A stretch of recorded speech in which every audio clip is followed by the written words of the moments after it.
नमस्कार, आप देख रहे हैं हमारी खास पेशकश। मैं हूं आपके साथ चित्रा त्रिपाठी। सैनिक क्षेत्र में कितना ही कुछ है जो अभी बाहर से आता है, लेकिन आज रक्षा मंत्री राजनाथ सिंह ने आत्मनिर्भर भारत अभियान को आगे बढ़ाते हुए ऐसा ऐलान कर दिया है जिससे दुश्मन का कांपना तय है। इससे आने वाले 4 सालों में भारत की सैन्य नीति और विदेश नीति में खासे बदलाव देखने को मिलेंगे, क्योंकि मशीन गन से लेकर मिसाइल तक भारतीय कंपनियां अब बनाने वाली हैं। देखिए अपनी सीमा की सुरक्षा को प्रतिबद्ध हिंदुस्तान के तेवरों और ताकत को परखती हमारी एक खास रिपोर्ट।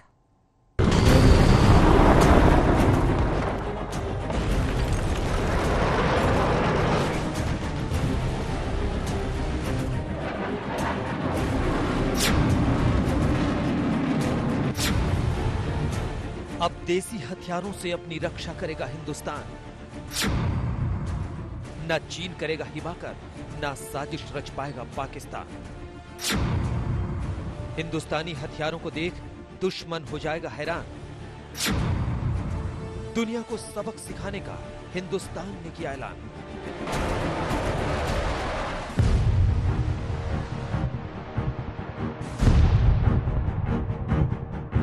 अब ऐलान हो चुका है खुद को मजबूत बनाने का, आत्मनिर्भरता की जमीन पर राष्ट्रीय सुरक्षा का पौधा लगाने का, सैन्य नीति और विदेश नीति के मोर्चे पर और मुस्तैद हो जाने का। सबसे पहले आपको बताते हैं कि रविवार की सुबह रक्षा मंत्री राजनाथ सिंह ने ऐसा क्या ऐलान कर दिया कि करोड़ों भारतीयों का सिर गर्व से ऊंचा हो गया। उन्होंने सोशल मीडिया के जरिए यह ऐलान किया कि 101 रक्षा उपकरणों के आयात पर रोक लगाई जाएगी और इन सबको भारत में ही बनाया जाएगा। यह ऐलान प्रधानमंत्री नरेंद्र मोदी की आत्मनिर्भर भारत की पहल के तहत किया गया है। विश्व के सामने भारत का मूलभूत चिंतन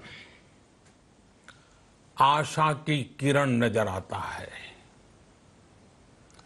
भारत की संस्कृति, भारत के संस्कार उस आत्मनिर्भरता की बात करते हैं जिसकी आत्मा वसुधैव कुटुंबकम है। दरअसल लद्दाख में जब से चीन के साथ भारत की तनातनी बढ़ी है, तब से हिंदुस्तान ने कई मोर्चों पर मुस्तैदी दिखाई है। इस बीच अमेरिका, रूस और फ्रांस के साथ मिलकर भारत ने कई बड़े रक्षा सौदों को अंजाम तक पहुंचाया है। ज्यादा दिन नहीं हुए जब भारत ने फ्रांस से 36 राफेल विमानों में से 5 हासिल किए और फिर पूरे देश ने इन्हें अपने आसमान में उड़ते देखा।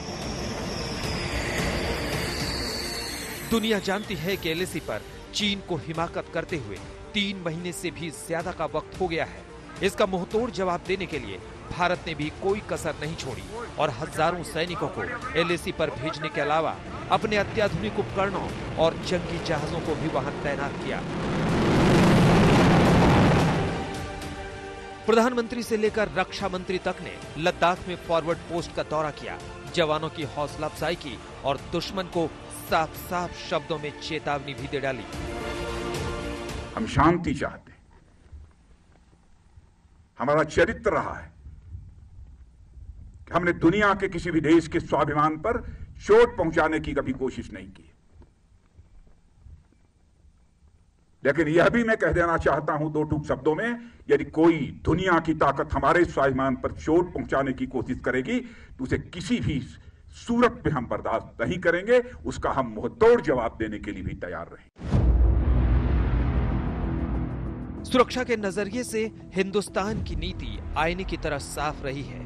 किसी की 1 इंच जमीन पर नजर रखनी नहीं है और अपनी 1 इंच किसी भी कीमत पर छोड़नी नहीं है। अपनी नीतियों को और मजबूत करने और दुश्मन की साजिश को जल्द से जल्द नेस्तनाबूद करने के मद्देनजर अब सरकार ने रक्षा क्षेत्र में भी आत्मनिर्भर भारत अभियान को जोर शोर से आगे बढ़ाने का फैसला किया है। अब आपको दिखाते हैं कि हिंदुस्तान आने वाले वक्त में इस अभियान के तहत किस तरह के सैन्य साजो सामान और हथियारों को खुद बनाएगा। रक्षा मंत्रालय ने फिलहाल सेनाओं से जुड़े 101 अहम उपकरणों और हथियारों का आयात न करने का फैसला किया है। इनमें मशीन गन भी है तो मिसाइल भी है, टैंक भी है तो पनडुब्बी भी है। इस फैसले के मुताबिक भारत 101 सैन्य उपकरणों को खुद बनाएगा। इनमें रडार, हल्के जंगी हेलीकॉप्टर और रॉकेट लॉन्चर शामिल हैं। जमीन से हवा में मार करने वाली मिसाइल भी भारत में ही बनेगी। तो टैंक, राइफल और परिवहन जहाज का निर्माण भी यही होगा। इसे जल्द ही लागू किया जा रहा है, इसलिए 69 उपकरणों के आयात पर तो दिसंबर 2020 से ही रोक लग जाएगी। पूरी योजना पर अमल के लिए 52,000 करोड़ का फंड जारी कर दिया गया है। ये छोटे मोटे आइटम नहीं है, इसमें artillery guns, assault rifles, armoured fighting vehicles, ballistic helmets, bullet proof jackets, conventional submarine, light combat helicopter, light combat aircrafts, transport aircraft, you have radar equipment, you have communication equipment, you have ammunition, बहुत सारा सामान है। इससे Indian defence industry को जबरदस्त boost मिलेगा। अब Indian defence industry ने ये चैलेंज एक्सेप्ट करना चाहिए और आर्म फोर्सेस को वर्ल्ड क्लास इक्विपमेंट देने की काबिलियत रखनी चाहिए। सरकार इस अहम योजना को जल्द ही अमल में लाने की पूरी तैयारी कर चुकी है। हथियारों और उपकरणों के आयात पर रोक इसी साल लगनी शुरू हो जाएगी और इसे साल 2024 तक पूरा करने की योजना है। इन्हें भारत में ही बनाने, तय वक्त पर इनका निर्माण पूरा करने और इनकी क्वालिटी को लेकर भी पूरा ब्लूप्रिंट तैयार किया जा रहा है। ये बहुत अच्छा कदम है, वेरी डिसिसिव स्टेप। इससे हमारी सेल्फ रिलायंस जो है डिफेंस मैन्युफैक्चरिंग में इसको मदद करेगा, डिफेंस इंडस्ट्री को एनकरेज करेगा, इंसेंटिवाइज करेगा। जब बाहर से नहीं आएगा, हमारी R&D काम करेगी, हमारी डिफेंस इंडस्ट्रियल बेसिक इकोसिस्टम बनाएगी और हम आत्मनिर्भर होंगे। ये स्टेप बहुत ही दूरदृष्टि है, ये लंबा चलेगा और इससे हमें काफ़ी इससे असर पड़ेगा, क्योंकि आज की डेट में भारत और इंडियन आर्म फोर्सेस जो हैं एक लार्जर इंपोर्टर हैं आर्म्स और इक्विपमेंट के। दुनिया भर में हथियारों की खरीद के मामले में भारत की अहमियत का अंदाजा इसी से लगाया जा सकता है कि पिछले 4 सालों में विदेशों से हथियार आयात करने के मामले में भारत का नंबर सऊदी अरब के बाद दूसरा था। पूरी दुनिया में हथियार आयात करने में भारत की हिस्सेदारी 9.2% की है। सरकार की कोशिश इस निर्भरता को कम करने की है, साथ ही इसके पीछे देसी रक्षा उद्योग को हर चुनौती के लिए तैयार करना भी है। सरकार के प्रोत्साहन से घरेलू रक्षा कंपनियों का उत्साह बढ़ेगा और वो उन सामानों को खुद बना सकेंगी जिन्हें अब तक बाहर से मंगाया जाता था। जब ये कंपनियां खुद सामान बनाने लगेंगे तो इनकी तकनीकी दक्षता में भी निखार आएगा और इससे रक्षा उपकरणों में विशेषज्ञता की तरफ भी कदम बढ़ जाएंगे। लेकिन इसका मतलब ये कतई नहीं है कि भारत अभी रक्षा उपकरणों के निर्माण में कोई पहचान ही नहीं बना पाया है। पिछले 2 साल में ही भारत का डिफेंस एक्सपोर्ट 700% तक बढ़ा है। नए ऐलान का संदेश साफ है, एक तरफ हिंदुस्तान सैन्य तैयारियों में पूरी ताकत झोंकता रहेगा और दूसरी तरफ वो अपनी कंपनियों की नींव मजबूत करेगा ताकि आयात की मजबूरियां उसे परेशान न कर सके। रक्षा मंत्रालय ने तीनों सेनाओं के लिए विदेशों से खरीदे जाने वाले जिन हथियारों की खरीद पर रोक लगाई है, उसमें आर्टिलरी गन से लेकर असॉल्ट राइफल और रडार जैसे छोटे बड़े हथियार शामिल हैं। मतलब साफ है, आने वाले दिनों में तीनों सेनाओं के लिए विदेशों से खरीदे जाने वाली हथियारों की खरीद पर निर्भरता को कम करना है। सरहद पर चीन और पाकिस्तान के साथ मौजूदा हालात को देखते हुए ये भारत सरकार की मेक इन इंडिया के जरिए एक लंबी सामरिक रणनीति का हिस्सा है। कैमरामैन अनिल जायसवाल के साथ मंजित नेगी, दिल्ली, आज तक। इधर देसी हथियारों से दुश्मन पर हावी होने की तैयारी है तो उधर सेना अब ड्रोन के जरिए सीमाओं की निगरानी बढ़ाने में जुट गई है। यह कोई साधारण ड्रोन नहीं है, इन्हें 3 तरह की मिसाइलों से लैस कर दुश्मन के हर चालबाजी को नाकाम किया जा सकता है।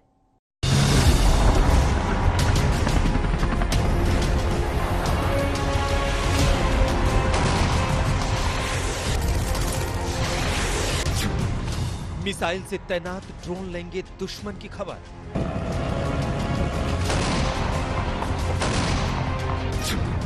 सीमा पर हर हिमाकत पर 100 ड्रोन रखेंगे नजर।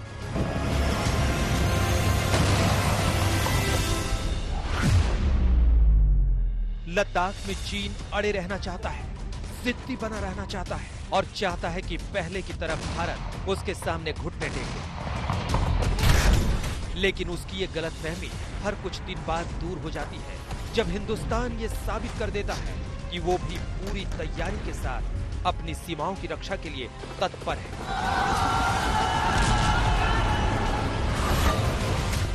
तैयारियों के इसी अभियान में इस बार भारतीय सेना दुश्मन की हिमाकत का मुकाबला करने के लिए हेरोन ड्रोन को मिसाइल से लैस करने में जुट गई है, वो भी एक तो नहीं, पूरे 100 ड्रोन्स को।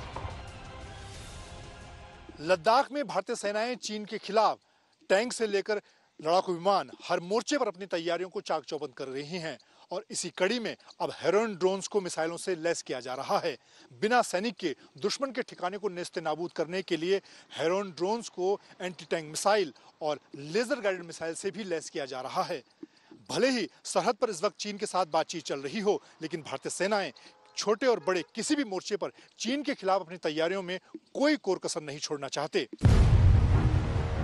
जब से भारत को इजराइल से हेरोन ड्रोन्स मिले हैं, फौज चाहती है कि इसे मिसाइल से लैस कर दिया जाए।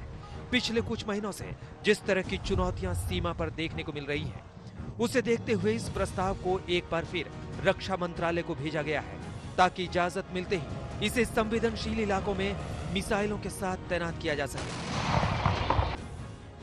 इसके मिलिट्री फ्लाइट क्रू में पायलट के अलावा सेंसर ऑपरेटर और मिशन इंटेलिजेंस कोऑर्डिनेटर भी होते हैं और इसे रिमोट द्वारा ऑपरेट किया जाता है।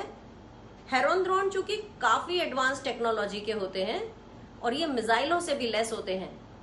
ये पहले अपने टारगेट की टोह लेते हैं, यानी कि पहले टारगेट को ढूंढते हैं और फिर उस ग्राउंड के टारगेट को अपनी मिसाइल से पक्का निशाना लगाकर और उसे नष्ट कर देते हैं। वैसे तो तीनों सेनाओं के पास पहले से ही ये यूएवी यानी अनमैन्ड एरियल व्हीकल है, लेकिन इस बार इसे कई तरह की मिसाइल से लैस किए जाने की तैयारी है,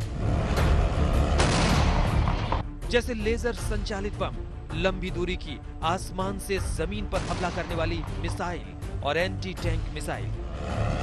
ज्यादातर सर्वेलेंस के तौर पे हम लोग इसको यूज कर रहे हैं, लेकिन अगर जो बातचीत अभी चल रही है कि इसको हम लोग अब वेपनाइज कर दें, तो वेपनाइज करने से इस प्लेटफॉर्म पर हम लोग एयर टू ग्राउंड मिसाइल्स डाल सकते हैं, प्रिसिजन गाइडेड एम्यूनिशन डाल सकते हैं और सबसे खास वाली बात कि air to ground anti tank missiles भी हम लोग इसमें फिट कर सकते हैं। इससे हम लोग की जो अटैकिंग कैपेबिलिटी है और जो क्षमता है वो बहुत ज्यादा बढ़ जाएगी।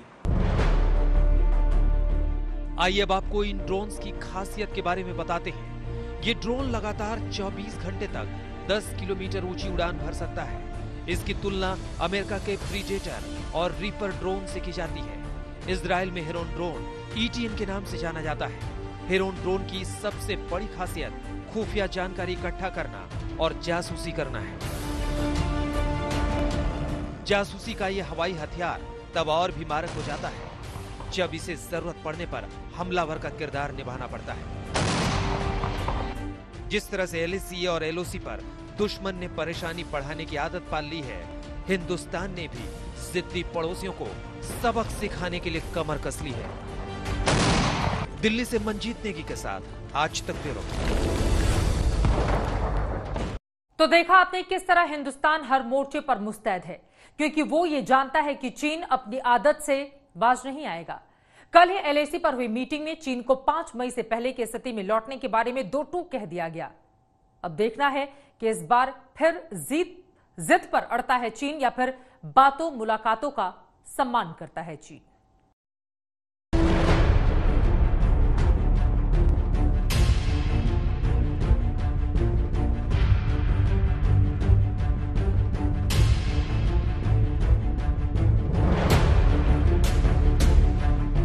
गलवान घाटी में 15 जून की रात भारत और चीन के सैनिकों के बीच जिस तरह की झड़प हुई वो भुला ही नहीं भूला जाता। उस रात चीनी सैनिकों ने धोखे से भारतीय फौज पर किया था हमला और बदले में भारत के वीर जवानों ने ड्रैगन को चखाया था उसके गुस्ताखी का मजा। 55 दिन बाद भी गलवान में हुई हिंसक झड़प की यादें ताजा हैं, क्योंकि चीन अपनी गुस्ताखियों से बाज नहीं आ रहा। गलवान के बाद चीनी सैनिक पेंगोंग लेक में डट गए और अब वही हरकत देप्सांग में जारी है। देप्सांग से चीनी सैनिकों को हटाने के लिए कल 8.5 घंटे बैठक हुई। बातचीत LAC के पास दौलत बेग ओल्डी में हुई। कल सुबह 11 बजे से शाम 7:30 बजे तक चली बैठक में भारतीय पक्ष की अगुवाई 3री इन्फेंट्री डिवीजन के जनरल अफसर commanding major general Abhijit Bapat कर रहे थे। तो पेट्रोलिंग पॉइंट्स पे जाने दीजिए जैसे हम पहले जाते थे, और अब आप पीछे जाइए जैसा 5 मई को था, वापस जाइए। चीन से लगातार हो रही सैन्य बातचीत में भारत लगातार कह रहा है कि पूर्वी लद्दाख के सभी क्षेत्रों में 5 मई से पहले की स्थिति तत्काल बहाल हो। 5 मई को पेंगोंग त्सो में दोनों सेना के बीच टकराव के बाद गतिरोध की स्थिति बन गई थी। सूत्रों के मुताबिक भारत ने देपसांग डीबीओ सेक्टर में सैनिकों को वापस बुलाने के लिए भी कहा है। भारत ने मजबूत तरीके से अपनी बात रख दी है, लेकिन असली सवाल चीन की नीयत का है। चीन जो है बातचीत में हिंदुस्तान को इन्वॉल्व रखना चाहता है, और अपने जो चाहे जमीनी स्तर पे जो उसने जमीन हथियार के रखा हुआ है या गैर कानूनी तरीके से बंकर वगैरह बना के रखा है फिंगर 4 और 8 के बीच में, उस पर वो कोई बातचीत करने के लिए ठीक से तैयार नहीं है, और एग्रीमेंट होता भी है तो उसका सम्मान नहीं होता है। तो इसका मतलब पोजीशन बात साफ है कि टोटल ट्रस्ट डेफिसिट है, नीयत की कमी है, नीयत में खोट है। सूत्रों के मुताबिक चीनी फौज पेंगोंग त्सो, गोगरा और देपसांग में फिंगर क्षेत्रों में डटी हुई है। सैनिकों के पीछे हटने की औपचारिक प्रक्रिया 6 जुलाई को शुरू हुई थी, लेकिन कुछ जगहों से हटने के बाद चीनी सैनिक वहां डटे हुए हैं। तो हमारे जो है अकड़े हुए हैं। हमारे मेजर जनरल साहब ने लंबे बातचीत में बताया उनको कि हमारे पेट्रोलिंग पॉइंट से 10, 11 और 13, और ये भी है कि वो है 7 किलोमीटर दूर बुशसे से, जो हमारी एक गांव है वो डीबीओ दौलत बेग ओल्डी के पास है। उसके बगल में है काराकोरम पास, जो बॉर्डर पे है, लाइन ऑफ एक्चुअल कंट्रोल पे है। तो ये है तकलीफ। पेंगोंग त्सो, देपसांग और गोगरा जैसे टकराव वाले क्षेत्रों में चीनी सैनिकों के अड़ियल रुख को देखते हुए भारत भी सतर्क है। जवानों से साफ कहा गया है कि चीन की किसी भी हिमाकत का मुंह तोड़ जवाब दिया जाए। सूत्रों के मुताबिक आने वाले दिनों में कड़ाके की सर्दी को देखते हुए एलएसी पर सैनिकों और हथियारों की मौजूदा संख्या बरकरार रखने के लिए सेना ने बड़ी योजना तैयार कर ली है। एलएसी पर ऊंचाई वाले कुछ इलाकों में सर्दी के मौसम में तापमान 0 से 25 डिग्री सेल्सियस नीचे तक चला जाता है। चीन अपने वादे नहीं निभा रहा। चीन की चाल को ध्यान में रखते हुए भारत भी कमर कसकर तैयार है। चीन ने गलवान जैसी कोई हिमाकत की तो फिर उसे ये गुस्ताखी महंगी पड़ेगी। अभिषेक भल्ला के साथ मंजीत नेगी, दिल्ली आज तक। तो अब देसी हथियार